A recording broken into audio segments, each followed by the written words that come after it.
Pope Francis recently appeared in public with a black eye. I had an accident, everybody. Everything's all right, but I wish it was a good story. It's pathetic. Chef passed away. Oh, yeah. Oh, that's what that was? People That's so funny. His fingers are broken. He's got a black eye. I was like, you think he did it himself?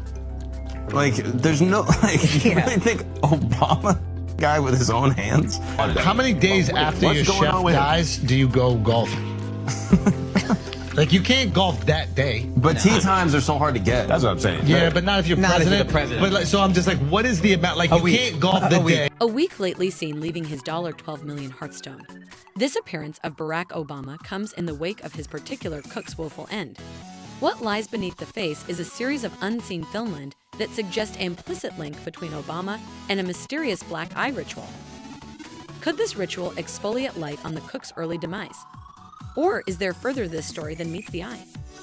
Tragedy struck on a quiet Sunday morning, June 23rd, when the culinary world lost a talented cook and the Obama family lost a dear friend. Tafari Campbell, the particular cook who had graced the Bush White House and Obama's tables, was set up breathless near the Obama's hearthstone. The news sends ripples of grief through the culinary community and the nation. A particular cook failed in a paddleboard accident near their estate on Martha's Vineyard. For this story is not just about a cook's end, it raises questions that reach into the political realm. Condolences are extended to Tafari's family, a woman left widowed and two 19-time-old binary boys burgled of father's guidance. The heartbreak of a youthful family losing its foundation is bottomless, and our collaborative studies and prayers are forcefully with them.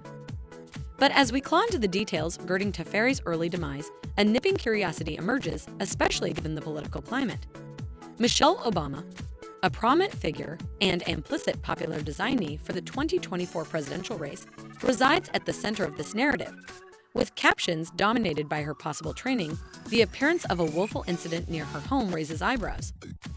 The current chairman, Joe Biden, is not without his difficulties either, as allegations of foreign influence hawking continue to swirl. A situation that could have been prevented if further questions had been raised before the last election. Let's turn our attention to the perplexing details of Tafari's death. The sanctioned police statement presents a script. Tafari, paddleboarding that cataclysmal morning, lost his balance, fell into the water, and tragically drowned. A substantiation on a paddleboard claims to have swum out in a hopeless attempt to deliver Tafari, but the currents were merciless. They reached out, but fate proved too dizzy, leaving them only with a haunting memory. The authorities were summoned, and the news gurgled through the exigency lines. Yet dubitation hangs thick in the air, refusing to be dismissed. The timeline raises eyebrows. 911 calls at 10 a.m. on Monday, 14 hours after the incident, and the posterior discovery of Tafari's body in 8 bases of water. His body was set up in just 8 bases of water, about 100 bases from reinforcement. The police assure us that there were no visible external injuries, categorically dismissing reservations of foul play. Still, upon near examination, this tidy explanation frays at the edges, revealing gaps that demand answers. Nestled on the serene props of Martha's Vineyard, the Obama's hearthstone stands as a lamp of exclusivity on this islet retreat off Massachusetts' seacoast.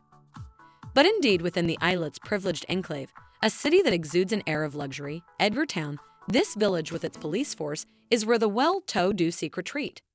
And as the curtains rise on a dimmed narrative, a job posting for an entry-position police officer sparks an engaging conspiracy.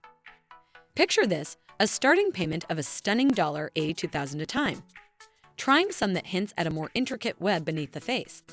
As the bones flow free-handedly, could the investigators earn double or more? While these musings may not directly charge the police, they spotlight an unsettling convergence of impulses. Guarding the fat patrons of Edgartown might be the precedence, a calculated move to ensure a prosperous line within the rank.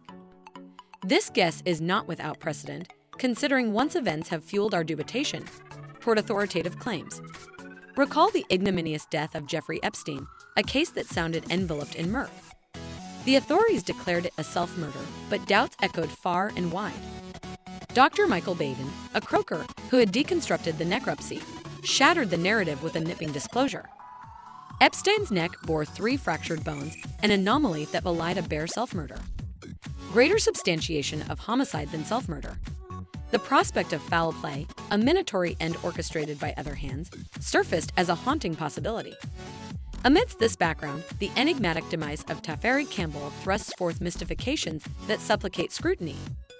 The sanctioned account speaks of a darkness paddleboarding caper gone amiss, an inexplainable choice for utmost. It's an assertion that strains credibility given the depths of a bay that boasts an average depth of 4 bases, shallower than utmost swimming pools. Venturing into the deep waters of dubitation, we encounter the matter of the Secret Service's conspicuous absence.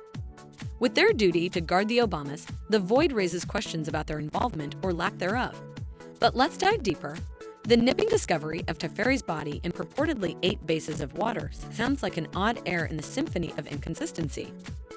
For in the counterplotted, out depths of the Martha's Vineyard waters, such a drastic shift in depth is as fugitive as a mirage. Fantasize this, a lake that wears its elevation on its sleeve, where indeed a satellite image reveals the flaxen bottom with remarkable clarity. The 8-bottom claim wavers in the face of this, teetering towards incredulity. However, his alleged struggle for survival stretches the bounds of sense. If Tafari's last trip unfolded in waters only 4 bases deep. But mystifications infrequently stop at the water's edge. The substantiation's evidence falls discordantly with the police's protestation, and it's an unsettling melody. However, how did it take 14 hours to recoup the body? In the heart of this rich enclave, the Secret Service's moxie indeed extends to submarine terrain. If one claims a fixed spot where the tragedy unfolded, or does it, an air of dubitation pervades. Either someone is not telling the verity or an unsettling position of incompetency cloaks the affair.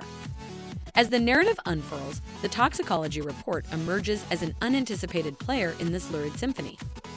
The police's decision to claw into Taferi's bloodstream, examining it for traces of substances, raises eyebrows. This incursion into medicine-related explanations casts a pall over the formerly shadowy oil. How do medicines attune with the substantiation's claim of a hopeless struggle for survival? The mystification deepens and the waters grow murkier.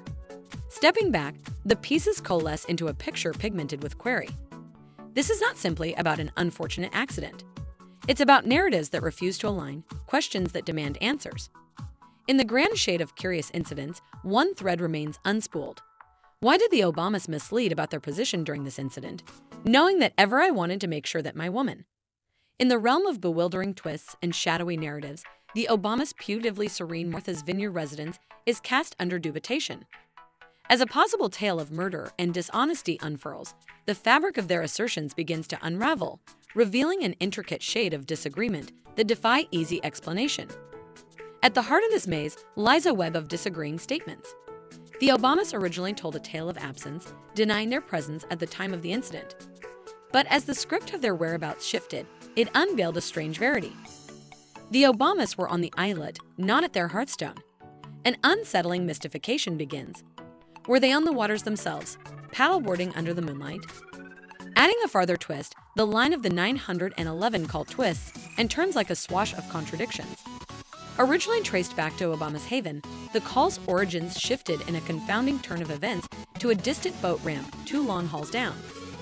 The distinction is a striking neon sign that commodity is not right and riddle that echoes at night. Venture into the police radio chatter and the conspiracy deepens.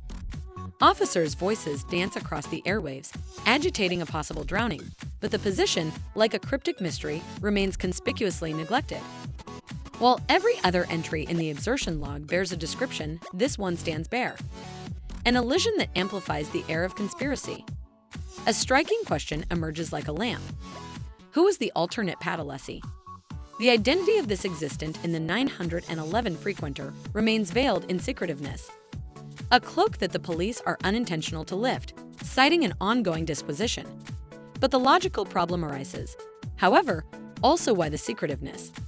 The waters grow murky, obscuring motives and intentions if they adamantly assert no foul play. Could it be Michelle Obama who telephoned for help, as some presume? Yet the simple act of determining the frequenter's gender becomes mired in complications, as Michelle's voice bears a resonance that belies traditional gender groups.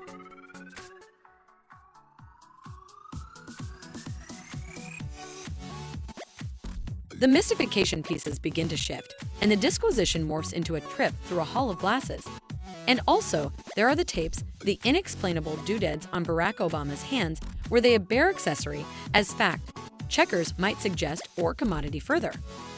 2 days after the incident, the timing of their appearance adds to the problem. As we blink into the history, and creepy resonance reverberates from 2015 when tapes adorned Barack's hands after a game of golf. A bewildering deja vu takes hold. Is history repeating itself, or is this an indication to a lesser mystification? But the riddle does not end there. Barack's visage holds a peculiar secret. His black eye hints at a struggle, an altercation, a distraction with the murk that whispers of further than just a golfing mishap. Twitter's fact-checking, citing a 2015 incident, rings concave in the face of the complexity that now shrouds these physical anomalies. And in the grand symphony of conspiracy, there is yet another note to add that blurs the line between coexistence and minatory connection. Like in Creepy Echo, Bill Clinton's former cook drowned under circumstances that echo the present narrative. The murk consolidate, and the lines between fact and fabrication blur in the haze. Partake your perceptivity, opinions, and studies in the commentary section below. However, do not vacillate to show your appreciation by hitting that like button if this content has piqued your interest.